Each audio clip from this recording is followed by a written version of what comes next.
अस्सलाम वालेकुम ख़वातीन और हज़रात, शुरू करते हैं आज का इस्पेहाल। मैं हूं आपका मेज़बान जुनैद सलीम। शो में मेरा साथ देंगी नाजिया बेग और हम सबको बहुत अजीज।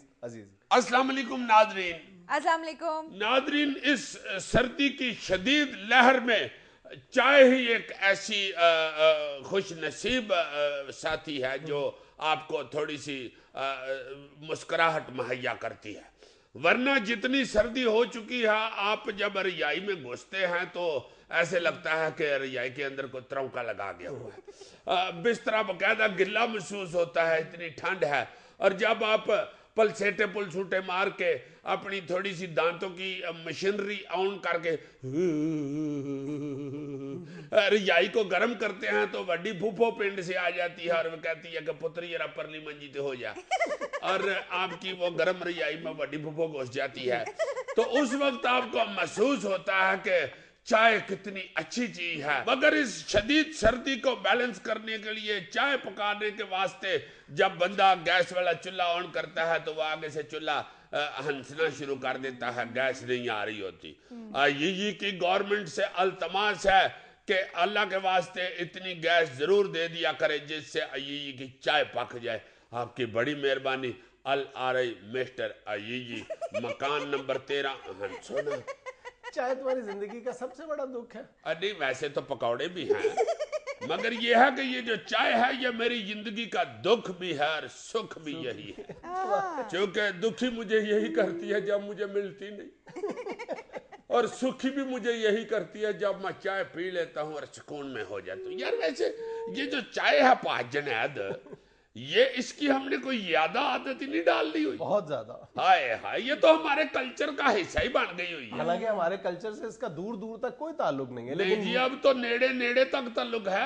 लगता दफ्तर यही आए है। तो सबसे पहले ये होता है कि चाय लाओ, बिल्कुल। घर जाए तो सबसे पहले ये होता है चाय दो, किसी के दफ्तर में जाए तो वो कहता है भाई जी चाय लाओ, किसी जगह पे आप चले जाएं फौरन आपको चाय दी जाती है या आप चाय पेश करते हैं। बिल्कुल। चाय तो बिल्कुल हमारे गिट्टे गोडों में बैठ गई हुई। ऐसी वैसी बैठी हुई है। इस वक्त पूरी दुनिया में सबसे ज्यादा फीकस खपत जो है चाय की, वो पाकिस्तान में है।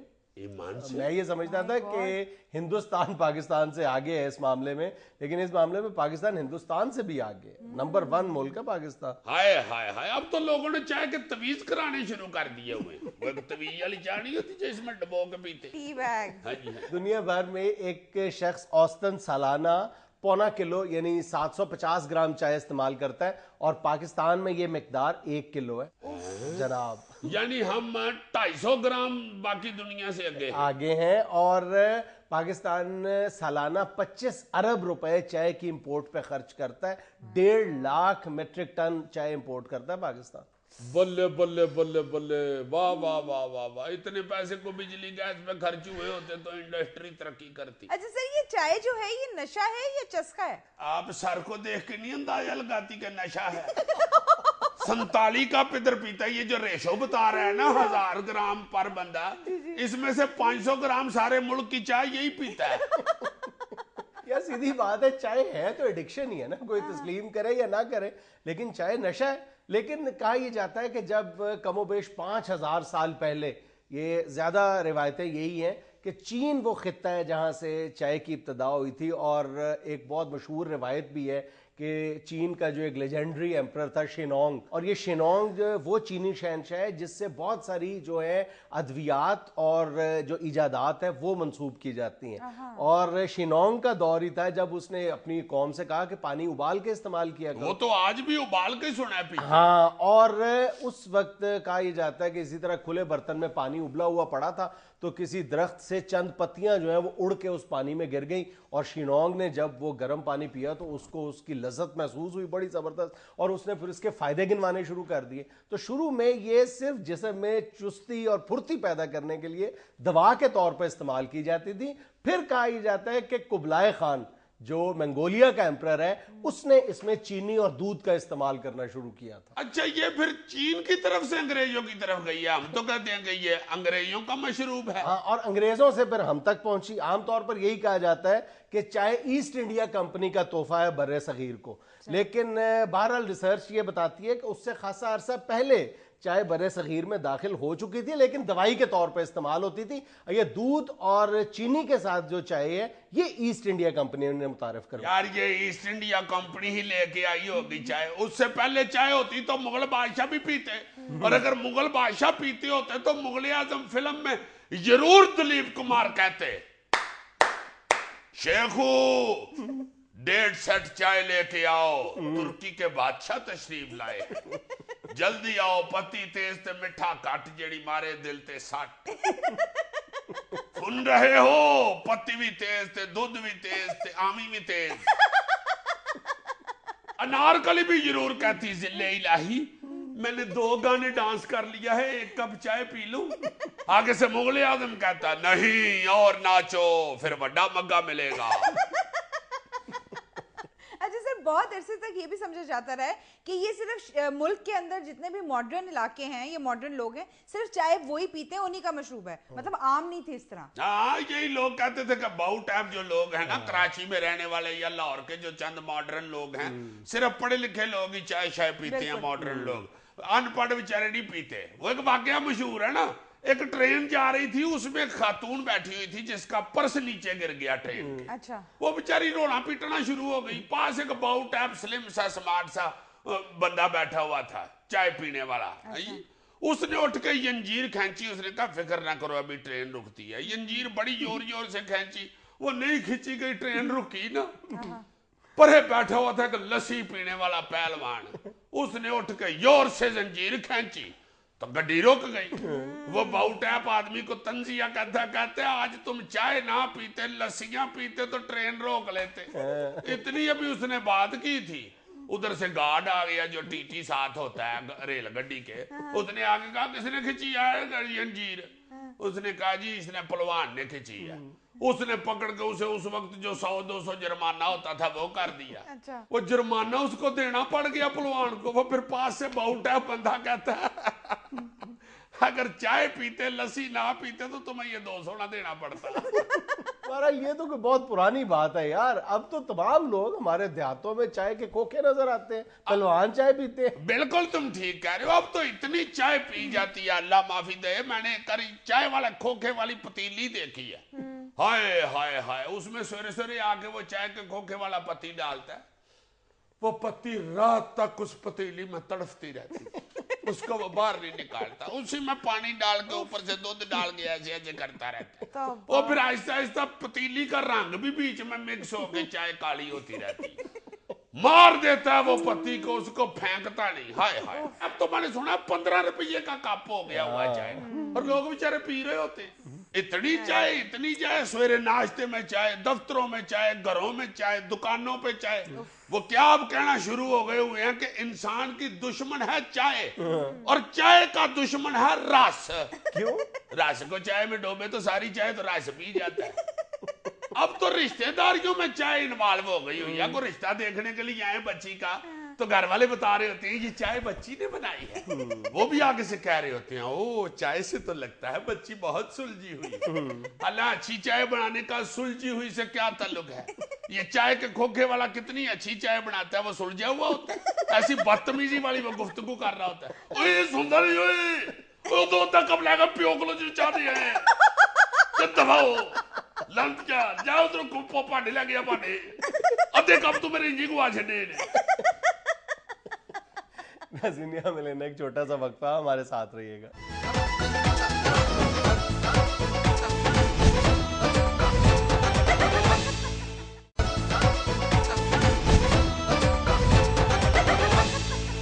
वज़ीर इत्तलात और नशरियात कमर ज़मान कायरा ने कहा है कि हमारी हुकूमत रही तो अवाम को अच्छे दिन देखने को मिलेंगे। हाय हाय हाय, जब हम जवां होंगे जाने कहाँ होंगे, लेकिन जहाँ होंगे वहाँ फरियाद करेंगे, तुझे याद करेंगे।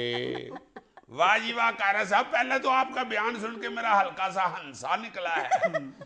उसके बाद मैंने सीरियसली सोचा है तो मुझे अपने बड़े भरा एक अमैर साहब याद आ गए। हाय हाय हाय हाय जी, हमारे एक बड़े भाई हैं अमैर साहब, हम जब छोटे छोटे होते थे तो उमैर भाई हमें अपनी गाड़ी में बैठा के लाहौर से पिंडी लेके जाते थे। लाहौर से उन्होंने कहना कि यार क्या जरूरत है इधर हमें गंदी मंदी रोटी खाने की। रास्ते में एक ऐसा होटल आता है, आए हाय हाय हाय, देसी घ्यो के खाने। अच्छा। हमने खुशी खुशी मुंह में करते करते उनकी गाड़ी में बैठ जाना। लो जी, गाड़ी जब पिंडी की तरफ रमा दमा होनी, हमने ये में पता नहीं क्या क्या सोचना कि देसी घ्यो ऊपर तैर रहा होगा, परांठे देसी घ्यो के साथ गरम गरम होंगे, बोटियां देसी घ्यो में छुपी बैठी होंगी, दाल देसी घ्यो में तर रही होगी, और देसी घ्यो वाली दाल के अंदर भी इतनी इतनी बड़ी पुठ की बोटियां हैं। और तुम नहीं समझ सकते कि जब एक गुजरांवाला का बच्चा ये नहीं तौर पे गोश्त कंसीव कर ले और उसको नसीब ना हो तो उसके साथ क्या बीतती है। हमने हर मंजी होटल देख के कहना मेरे बहन ये है होटल, उन्होंने कहना नहीं बेटे आगे है। बड़ा झूम झूम के हल्का हल्का गाना गाते जा रहे होते थे। एकदम उन्होंने लाला मूसा से पहले गड्डी तेज कर देनी कि यार आप लोगों को भूख लगी होगी, जरा तेज चलते हैं। गाड़ी की रेस तेज करके तो साथ उन्होंने बड़ा को डीप सा वाकया शुरू कर देना। हमने गौर से उनका वाकया सुनना शुरू कर दिया। अच्छा मेरे बहन वाकई, ओह हाय हाय, अच्छा वाकई बहन, ओ हो। अमेर बहन ने जब वाकया बुकया सुना लेना, उन्होंने कहा ओहो ओ यार गाड़ी तेज निकल गई, वो होटल ही निकल गया पीछे। यार क्यों तुम लोग इतने गौर से मेरा वाकया सुन रहे थे। हमने हैरान हो जाना कि हमने तो सुनना ही था, आप ना सुनाते। उसके बाद फिर उन्होंने यकदम हमें तसल्ली देने के लिए कहना कि चलो कोई बात नहीं, गुजर गया तो मेरा ख्याल है अच्छा ही हो गया है। पता नहीं ये होटलों वाले किस तरह का गंदा मंदा गोश्त पका लेते हैं, पता नहीं गोश्त बकरे का होता भी है कि नहीं। ये तुम लोग अखबारों में पढ़ते ही रहते हो, गधे का गोश्त बेचते हुए कसाई पकड़ा गया। फिक्र ना करो, घर जाके तुम्हें अच्छा साफ सुथरा खाना खिलाऊंगा। लो जी, घर पहुंच के उन्होंने हमारी भाभी को कहना कि बेगम साहबा परसों की जो फ्रिज में मां की दाल पड़ी हुई है वो ले आओ। बच्चे को उन्होंने भेजना साथ तंदूर से 1.5 दर्जन रोटियां मंगवा ली। हमारे आगे परसों की मां की दाल और रोटियां रख के मां की दाल की ऐसी तारीफ करते थे, हाय हाय हाय बेटे ये मुकव्वी कलब होती है। हमने दिमाग पे बड़ा जोर देना कि मां की दाल का कलब से क्या ताल्लुक है, मगर उन्होंने हमारा कलब साड़ने के लिए उसकी बहुत तारीफ करनी कि नहीं तुम्हें पता है मां की दाल की पिन्नियां बनती हैं, यही वो मां की दाल है जिसकी वड़ियां भी तैयार हो जाती। ये तो गोश्त की जगह खाते हैं अमीर अमीर लोग। हमने कौड़ा घुट करके खा लिया। जिस तरह अमेर साहब सारे रास्ते तारीफें करते कराते बातों में लगाते हुए इस्लामाबाद पहुंच जाते थे ना, कायरा साहब भी इसी तरह तसल्लियां दे के हमें इस्लामाबाद पहुंच गए हुए हैं। और जिस तरह अमेर साहब इस्लामाबाद पहुंच के मां की दाल की तारीफ शुरू करते थे, इसी तरह अब अगले 5 साल का हमें ये लारा लगा रहे हैं। हाय हाय हाय, वाह जी वाह। पैकेज मिल गया तो पीआईए बहुत जल्द अपने पैरों पर खड़ी हो जाएगी। हेलो, ओ आपा पीआईए पैरों पे खड़े नहीं होना, उड़ना है। हर दफा पैकेज लेके तो पैरों पे खड़ी हो जाती है, उड़ने का नाम ही नहीं लेती। जिस तरह पहलवान बहुत ही रोटी खा के बेचारा खड़ा हो जाता ना, उसे टुरा ही नहीं जाता, ये हाल है पीआईए का। हजूर आपने उड़ना है, पैरों पे खड़े होने के लिए रेलवे जो मौजूद है, जिस मर्जी स्टेशन पे चले जाए अपने पैरों पे खड़ी है। मुझे तो ईमान से ये नहीं समझ आ रही कि पीआईए का अमला क्यों नहीं पीआईए को बचा रहा। ये क्यों नहीं सोच रहे कि अगर पीआईए ना रही तो हम करेंगे क्या।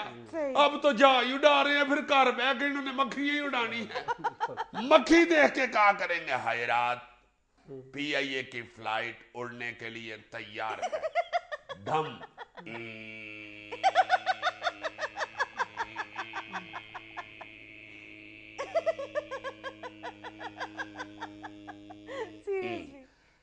खवातीन हजरात, मानचेस्टर आ गया। सऊदी अरेबिया में एक ऐसा रेस्टोरेंट है जहां खाना खत्म ना करने पर जुर्माना किया जाता है, और वहां पे जो गाहक हैं वो जुर्माने से बचने के लिए अमीर मकाम साहब से फिर राब्ता करते हैं। क्या मतलब? सऊदी अरब में अमीर मकाम कहाँ से आ गया? यार सऊदी अरब में भी अमीर मकाम है, उनका अमीर मकाम नहीं हो सकता, बल्कि जो सऊदी अरब का अमीर मकाम है वो तो बहुत ही अमीर मकाम है। वो तो अमीर भी ज्यादा होगा और उसका मकाम भी ज्यादा होगा। इस होटल के तो बाहर बड़े बड़े मोटे फकीर भी बैठे होते हैं। वहां जो भी खाना खाने जाता है ना, एहतियातन बाहर से एक फकीर भी अंदर साथ ले जाता है कि जितना खाया जाएगा ठीक है, बाकी सारा तुम्हारा है। ऐसा कोई होटल गुजरांवाला में नहीं हो सकता यार? ये देखो अब जानबूझ के मुझे छेड़ रहा है यार। गुजरांवाला की प्लेट में तुम सोच सकते हो कि कुछ खाने की चीज बच जाएगी? गुजरांवाला के होटलों वालों ने तो बर्तन धोने वाला बंदा नहीं रखा होता, गाहक सारी प्लेट अच्छी तरह साफ करके वापस करता है। वहां के होटलों में खाना खाने वाला बंदा अगर बहरे को बुला के कहे ना थोड़ी सी ग्रेवी लाओ, प्लेट इतनी साफ होती है कि बहरे को पूछना पड़ता है कि भाई जी खा की रहे सो। आगे से गाहक गुस्से में कह देता है अले मैं खाता ही की है। तुम खाना बचने की बात करते हो, गुजरांवाला के होटल में तो अगर प्लेट बच जाए तो बड़ी बात है। ये वक्त होता है एक छोटी सी कमर्शियल ब्रेक का। ब्रेक के बाद हाजिर होते हैं तस्वीरों और वीडियोस पर तबसरे के साथ।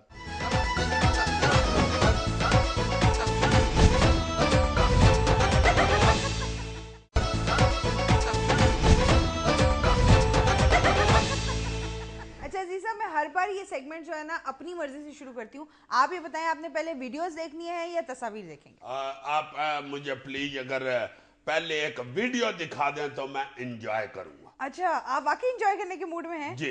फिर आप ये वीडियो देखें, आप बहुत एंजॉय करेंगे। अच्छा, कांगो वाली दिखाने लगी हो? जी सर। अच्छा सरकार, ये कांगो की वीडियो है। एक बदकिस्मत आदमी की किस्मत अच्छी किस तरह की जा रही है, ये देखो जरा। कांगो में? जी। वाह जी वाह, दिखाएंगी। ये तो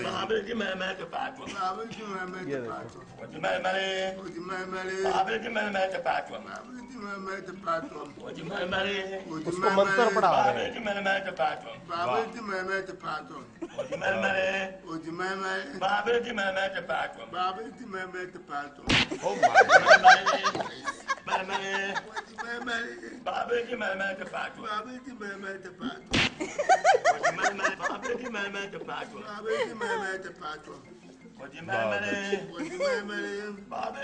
किस्मत ठीक कर रही है, ये देगची साफ कर रही है। अब सुनो जरा उसकी आवाज सुनो।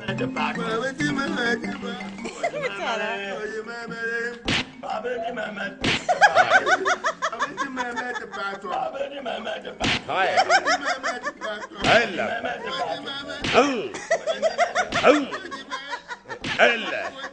बाबा जी मैं पचाचो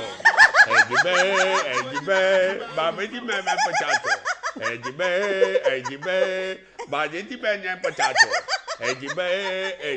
बाजे जी मैं पचाचो आवाज इसी तरह चेंज हुई है। बाजे भी मैं पचाचो बाजे जी मैं पचाचो। लो जी दम मुझे आ गया, अब मुझे को बदकिस्मत बंदा टक्कर जाए सही, किस्मत ठीक कर दूंगा मैं उसे। जी मैं बाजे जी मैं पचाचो जी मैं असल में ये इसकी मैं मार रहे हैं। बुल्ले शाह ने कहा था ना कि बंदा अपनी मैं मार ले तो उसकी किस्मत ठीक हो जाती।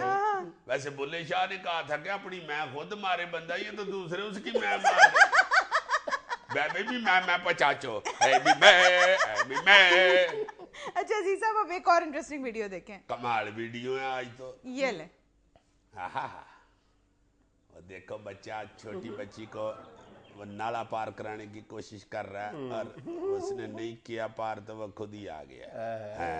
ये देखें, इंटरेस्टिंग एंड बहुत क्यूट वीडियो है ये। बहुत अच्छे, वाह वाह वाह वाह, ब्यूटीफुल। हाय हाय हाय वाह वाह वाह। देखो यार छोटे छोटे बच्चे किस तरह एक दूसरे की मदद कर रहे हैं, और हम खोते खोते चिट्टे हो गए हैं, हमें एक दूसरे की मदद करनी नहीं आ रही। मैं तो खैर खोते से भी बड़ा हो गया वो। अच्छा अजीज साहब, आपको वीडियो दिखाओ या तस्वीर? ना वीडियो कहते हैं ना तस्वीर, पिक। तस्वीर को पिक कहते हैं, पिक। पिक दिखाओ। अब देख ले, अब ये पिक, ये ले। यो बहुत अच्छे। देखो किस किस्म के शरारती बच्चे हैं, वो हाथ के साथ यो नहीं बनाते, वो बेचारी को माई सादी औरत खतून बेचारी, ठंड से उसकी उंगलियां अकड़ गई हैं, उस पे यो लिख दिया। जल्दी सब एक तस्वीर और देखें। पिक, तस्वीर नहीं कहते, पिक। ओके जी साहब, पिक चलो दिखाएं, देखें, पिक दिखाएं। ये लें। हा, ये तो पिक बाबू हैं। मासद के जाए, इसने माशाल्लाह को 4-5 फुट ऊंची मोटरसाइकिल खरीदी थी। अच्छा। ऊपर बैठ बैठ के मोटरसाइकिल बिठा दी है। अब 2.25 फुट की मोटरसाइकिल रह गई। एक दिन ये आना कि नीचे से मोटरसाइकिल खत्म हो जानी है और इसने खुद ही रेड़ते जा रहा होना। यार मुझे तो लगता है कि ये बंदा है ही नहीं। फिर क्या? ओ, ये हुकूमत ने ताहिरुल कादरी का मार्च रोकने के लिए रुकावट खड़ी की है। अच्छा जी साहब, अब लास्ट एक वीडियो ये लें जी। ये तो बड़ी डैशिंग वीडियो है। बड़ी अजीब सी गेम है भाई ये भी। वाह वाकई, वाह वाह। वाकई। आओ देखो यार, अल्लाह फाड़। वो देखो डैशिंग उल्टा पड़ा हुआ। इसे कहती है छापा ही उल्टा दिया। वो देखो, उसे सीधा ही नहीं हुआ जा रहा। ये इससे हमें एक सबक भी मिलता है अच्छा, कि अगर बंदा बगैर हमें सोचे समझे टकरे मारता फिरे तो उसकी उल्टबाजी लग जाती है, वो बेशक टग्गा हो या बेशक बाबर अवान हो। नाज़रीन, यहाँ में लेना एक छोटा सा वक्फा, हमारे साथ रहिएगा।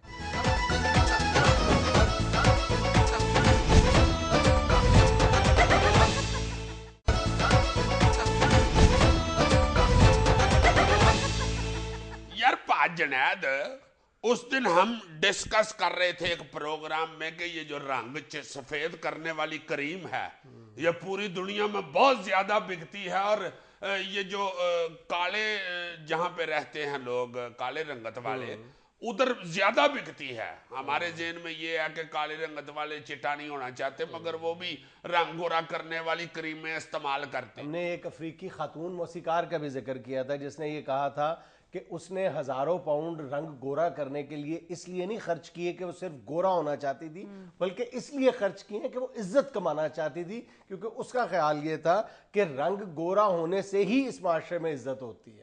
अरुण साहब नहीं है जो अकाउंट सेक्शन में है, वो गोरा चिट्टा सा बिल्ला सा जो नलायक अंग्रेज लगता है, वो मुझे कह रहा था कि ये मियाँ, ये जो तुम गोरा रंग करने वाली क्रीम का जिक्र कर रहे थे पा जुनैद और तुम, वो असल में बात ये है कि अमेरिका में भी आज तक कालों को बेचारों को अब नफरत से देखते हैं लोग। इसलिए ये नफरत चूंकि काले से खत्म नहीं हो रही दुनिया में, इसलिए ये लोग बेचारे रंग गोरा करने वाली क्रीमें इस्तेमाल करते हैं। मैंने कहा यार ऐसी बात तो नहीं, वहां पे ओबामा जो है काले रंग वाला वो सदर हो गया, वो कहता नहीं उसके बावजूद ये शरह बढ़ रही है। बिल्कुल। असल प्रॉब्लम यही है कि ओबामा सदर बन गया, कालों को उन्होंने अहम तरीन ओहदों पर मुतमक्कन कर दिया, वजीर खारजा उन्होंने ब्लैक बना डाली, सब कुछ उन्होंने किया है, कानून साजी कर दी, यानी जो कुछ इंसान के बस में था उन्होंने कालों का एहसास महरूमी खत्म करने के लिए किया। लेकिन नेट रिजल्ट क्या है कि ये एहसास महरूमी और ये तफरीक खत्म होने का नाम नहीं ले रही। वैसे ये तो स्पेकुलेशन ही है ना कि अमेरिकी माशरे में तफरीक कम होने की बजाय बढ़ती जा रही है। ये फंडामेंटली अगर स्पेकुलेशन मुआशरे में हो तो स्पेकुलेशन तो ये देखो ना इसमें भी बहुत है, कितनी स्पेकुलेशन है इसमें। इसकी असल में इसकी जो रीजन होती है ना वो टेक्नोलॉजिकली बायो के तहत अगर इसकी ऊपर से मिरर से देखें तो पकड़ लिया करो आगे से। मैं पकड़ लेता हूँ। ये जो राजा बात कर रही है ना कि ये सिर्फ स्पेकुलेशंस है कि अमेरिकी माशरे में कालों के साथ नफरत कम होने की बजाय बढ़ रही है, ये सिर्फ स्पेकुलेशंस नहीं है, ये बाकायदा सर्वेस के तहत बाकायदा स्टैटिस्टिक्स हमें ये बताते हैं कि नफरत बढ़ती चली जा रही है और तमाम तर कोशिशों के बावजूद बढ़ती चली जा रही है। और अमरीकी माशरा इस बात पर अब बहुत फिक्रमंद नजर आ रहा है, इसके लिए तदबीरें करने में मसरूफ है कि इस नफरत को, इस खलीज को कम किया जा रोका सके। किस तरह जा सकता ये 2012 में एसोसिएटेड प्रेस जो अमेरिकी एक न्यूज एजेंसी है उसने 3 बड़ी यूनिवर्सिटियों के तावन से, मिशिगन यूनिवर्सिटी है, स्टैनफोर्ड यूनिवर्सिटी और शिकागो यूनिवर्सिटी, इन तीनों के साथ मिलकर पूरे अमेरिका में एक सर्वे करवाया है कि उन सफेद फाम लोगों के ख्यालात जाने जाएं जो अपने दिलों में कालों के बारे में बुग़्ज़ रखते हैं या उनके साथ किसी ना किसी अंदाज में नारवा सलूक रवा रखते हैं। तो 2008 में ऐसे गोरों की तादाद 41% थी और 2012 में यह तादाद बढ़कर 56% हो गई। लो और काफी साल पहले वहां के जो स्याह फाम बाशिंदे थे उन्होंने अपना अलग तशख़्ख़ुस बरकरार रखने के लिए अपने अलग तालीमी इदारे बना लिए थे जिनको वहां के जो गोरे हैं वो ज्यादा यानी इनकरेज नहीं करते थे। यानी historically black colleges and universities, जिसको काले अपनी इस्तिलाह में HBCU कहते हैं। और यानी चंद साल पहले तक ये तादाद 105 थी ऐसे तालीमी इदारों की जो सिर्फ कालों के लिए मखसूस थे। अच्छा। आज ये तादाद 105 से कहीं ज्यादा बढ़ गई है और तमाम तर कोशिशों के बावजूद ये तादाद बढ़ती चली जा रही है। यानी अगर वहां पे 100 स्याह फाम बाशिंदे यानी बैचलर डिग्री हासिल करते हैं तो उसमें से 40 ऐसे बाशिंदे हैं जो HBCU यानी कालों के लिए मखसूस तालीमी इदारों से डिग्री हासिल करते हैं। ओए होए होए, नहीं, अल्लाह ताला के फजलो करम से इस्लाम ही वाहिद ऐसा मजहब है जिसमें गोरे काले की बिल्कुल तमीज नहीं है, बराबरी है और हुक्म भी ये है। और अल्लाह के फजल से मैं ये समझता हूँ कि मुसलमानों में ऐसी नफरत पाई भी नहीं जाती कि काले के साथ इस तरह मुतनफरी हो जाएंगे, यार ये क्यों इधर हमारे साथ पढ़ रहा है या ये हमसे कोई निचले दर्जे का बंदा है। प्रॉब्लम ये है कि क्या हमारे दीन ने जो हमें असूल सिखाए हैं हम उन पे कारबंद हैं? यानी अमेरिका और यूरोप और इवन अपने हमसाया मुल्क हिंदुस्तान की मिसालें देखते हैं हम कि जहां पे उनका माशरा तकसीम होता हुआ नजर आता है वो फौरी तौर पर उसकी दवा करते हैं, उसका कोई यानी तदारुक करने की कोशिश करते हैं कि ये खलीज जो है इसमें इजाफा ना होने पाए किसी भी तरह से, बल्कि हर मुमकिन तरीके से उस फासले को कम करने की कोशिश करते हैं। दूसरी तरफ हमारे यहाँ कितने महरूम तबकात हैं, हमने कभी उनकी महरूमी को जांचने की कोशिश ही नहीं की। नहीं यार, ये जो रंगत का मसला है ना, इसमें तो तुम नहीं कह सकते। रंगत के अलावा सुबाइयत के हवाले से देख लो, अब बलोचिस्तान का मसला क्या है, हमने उनके एहसास महरूमी को कभी समझने की कोशिश ही नहीं की। हमारे पंजाब में देख लो जो सराइकी हैं, हमने क्या उनके कभी एहसास महरूमी को एड्रेस किया? दिल से कभी भी नहीं किया। अरे इन चीजों की तरफ वाकई हमें तवज्जो देनी चाहिए और ये बहुत जरूरी है, हर एक के साथ अच्छा और प्यार और बराबरी का सलूक करना चाहिए। इसमें हमारे मीडिया को अपना रोल प्ले करना चाहिए। अमेरिकी मीडिया ने इस जमन में बहुत यानी वाइटल रोल प्ले किया है। एक दफा गालबन पहले भी हमने शो में जिक्र किया था, वो सैटरडे नाइट स्पेशल लगा करती थी PTV पे। उसमें मुझे याद है कि मैं बहुत छोटा था, मैंने वो फिल्म देखी थी। नहीं थे तुम उस वक्त भी बड़े, तो मैं भी जानबूझ के कह रहा हूं। सुना मेरी बात। वो फिल्म का नाम तो मैं भूल गया हूं, लेकिन वो फिल्म ये थी कि किसी जेल में एक गोरा और एक काला इकट्ठे कैद होते हैं, वो पेशी पे जा रहे होते हैं और एक ही हथकड़ी से बंधे होते हैं।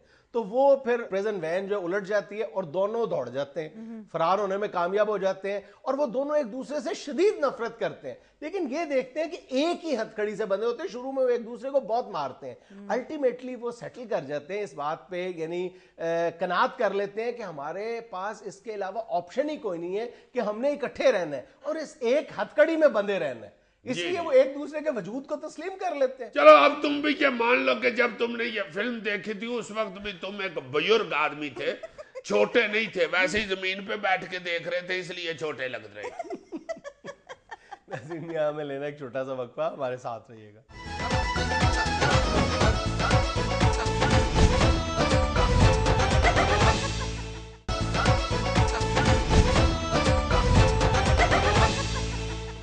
माशरे में बढ़ते हुए जराइम और उनकी वजूहात जानने के लिए आज हमारे साथ मौजूद है एक आदी मुजरिम, काला कबूतरी। कबूतरी को हथकड़ियां लगा के तुम लोग समझते हो कि कबूतरी दौड़ेगा नहीं, और कबूतरी ने दौड़ जाना है। अच्छा, वो दौड़ना मत ओए। क्यों? और मेरे बजाय मैं डिग पाऊंगा। समझ गए बाबूजी, मैं क्यों नहीं दौड़ता। मैं दौड़ू तो चाचू गिर पड़ता है, ये दौड़े तो इसकी पैंट गिर पड़ती है। पिछले IG साहब ने इनका पेट कम कर दिया, नवी पैंट इशू ही नहीं की। ठीक कर। क्या कर रहे हो? वर्दी तो ठीक किया कर, लोग क्या कहेंगे इस डाकू को सिपाही भी ठीक नहीं मिला। अच्छा कबूतरी साहब ये बताएं कि आप लोग टीवी पे नकाब क्यों नहीं उतारते अपना? और जी फिर बड़े हाजी साहब टीवी पे चेहरा देख लेते हैं, फिर वो नाराज होते हैं। बड़े हाजी साहब कौन? दादा अबू जी। अच्छा, वो कहते हैं क्यों करते हो डकैतियां, हमारे वाला काम करो, उसमें थोड़ा प्रॉफिट है। वो क्या काम करते हैं? वो सूद पे कर्जा देते हैं। आप भी तशरीफ रखें। जी तशरीफ रखें जी जनाब, तशरीफ रखें। जी। ओ चाचू बह जा। माफ करना जी, इतनी इज्जत से कभी किसी ने इसको बिठाया नहीं। It's okay. मुद्री साहब ये बताएं कि आप जराइम की दलदल में फंसे कैसे? ओ चल बोलो ना। देखे सिर्फ टीवी पे आने के शौक में शोखा हुआ है। अल्लाह सारी रात मेरी पिन्नियां दबाता रहता है, और ऐसा नाम मुराद है सारी रात पिन्नियां दबाता है। सुबह SHO आता है तो मुझे मारना शुरू हो जाता है। मुझे छोड़ो, अपना इंटरव्यू दो। बात ये है भाई जी के कॉलेज के दौर में एक तगड़े फैमिली के बच्चे को चपेड़ मार बैठा। अच्छा। झगड़ा हो गया, एक चपेड़ मारी तो उसने ऐसा मुद्दा डलवाया कि 2.5 साल जेल में रहा। ओए होए होए। फिर 2.5 साल जेल में मैंने देखा जो तगड़े नोटों वाले लोग थे वो डकैतियों में भी अंदर आए हैं तो 10 दिन बाद बाहर चले गए। और मैंने सोचा कि एक चपेड़ से ही अगर 2.5 साल गुजारने हैं जेल में तो फिर डकैतियां ही करें। बस शुरू कर दिया। फिर उधर जो 2.5 साल चपेड़ में गुजारे थे ये चाचू उधर ही मिला मुझे। अच्छा। ये मुझे तरीक पे लेके जाया करता था। बस फिर इसकी ज़ेरे निगरानी इसी की तरबियत से बड़ा आला डाकू बन गया।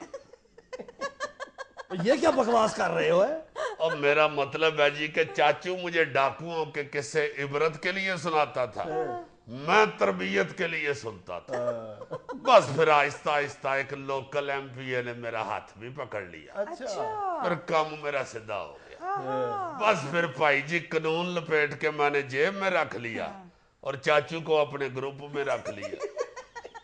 वैसे ये रिश्ते में मेरा खालू लगता है मगर मैं इसे चाचू चाचू कहता हूँ। बस नानकियों की इज्जत रखने के लिए। काला साहब फिर बकवास कर रहे हैं आप। और यार मेरा कहने का मतलब ये है कि चाचू के साथ फिर दोस्ती हो गई। अच्छा अच्छा। और जब भी तरीक में जाता हूँ तो मैं कहता हूँ चाचू ही लेके जाए। बड़ा अच्छा है चाचू, 100 250 जो दे रख लेता। कई दफा तो ऐसे भी हुआ है जुनैद साहब के पास पैसे नहीं है तो चाचू को एक समोसा ले दिया, उसमें भी खुश हुआ है। बल्कि तारीफे की है चाचू ने कि यार आलूओं में इन्होंने धनिया भी डाला। चटनी पे गुस्सा करता है, अगर कोई चटनी ना दे तो उसको ठुडे छुडे मारता है। ओए, तुमने बाहर आना है कि नहीं है? चल रहा तुम्हें डर नहीं लगता उनके पास पिस्टल है? वो जी नकली है पिस्टल। वो पैंट ढीली है ना, उसको टाइट करने के लिए उसमें रखी हुई। ओ चाचू मीडिया वाली है, ये बड़ा रोलते हैं। Sorry madam. यार काला साहब, हमने तो सुना था कि आप बहुत अमीर कबीर आदमी हैं, आप तो टूटी मोटरसाइकिल पे आए हैं। जो मोटरसाइकिल भी चाचू की है। अच्छा। और चाचू की भी नहीं है, चाचू के साले की है, इसने उसे डरा डरू के रखी हुई है। अच्छा। मेरे पास काम मोटरसाइकिल जनाब, कख नहीं बचता इस काम में। जब लाख रुपए की डकैती करते हैं उसके बाद पुलिस पीछे चढ़ जाती है। पुलिस से बचने के लिए जब पनाह लेते हैं कहीं तो वहां पे लाखों रुपये लग जाते हैं। सही। अगर पुलिस के हथे चढ़ जाएं तो पुलिस के छितर से बचने के लिए लाखों रुपये लग जाते हैं। फिर 4 दिन अगर जेल में गुजारने पड़ जाएं तो उधर इज्जत से रहने के लिए लाखों रुपए लग जाते हैं। अपने बल्ले तो कख नहीं बचता। तो फिर छोड़ क्यों नहीं देते ये काम? छोड़ दूंगा जी, मेरे इलाके का जो उम्मीदवार है ना वो कह रहा है कि इलेक्शन आने वाले हैं, 2-3 महीने मेरे साथ गुजार, फिर अगर मैं जीत गया तो तुम्हें FIA में लगवा दूंगा। चलो ओ चाचू जाग के बैठो, मुजरम दौड़ जाएगा। कितनी जरूरत है दौड़ जाए? मैं हूँ मुजरम। और तुम तो अपने बच्चे हो, तुमने कहा दौड़ना। लो बड़ा प्यार है चाचू का मेरे साथ, मेरे पे बड़ा एतबार करता है। अच्छा। एक दफा रात के वक्त हथकड़ी लगा के मुझे बैठा हुआ और सो गया। मैं हथकड़ी में से हाथ निकाल के जाके फिल्म देख आया दबंग 2। वापस आया चाचू आराम से सोया हुआ। मैंने आके दोबारा हथकड़ी में हाथ दे दिया, पता ही नहीं चला। नाज़रीन, ये था आज का हस्बे हाल। खुश रहें, खुश रखें। आपसे मुलाकात होगी इंशाल्लाह कल। अल्लाह हाफिज।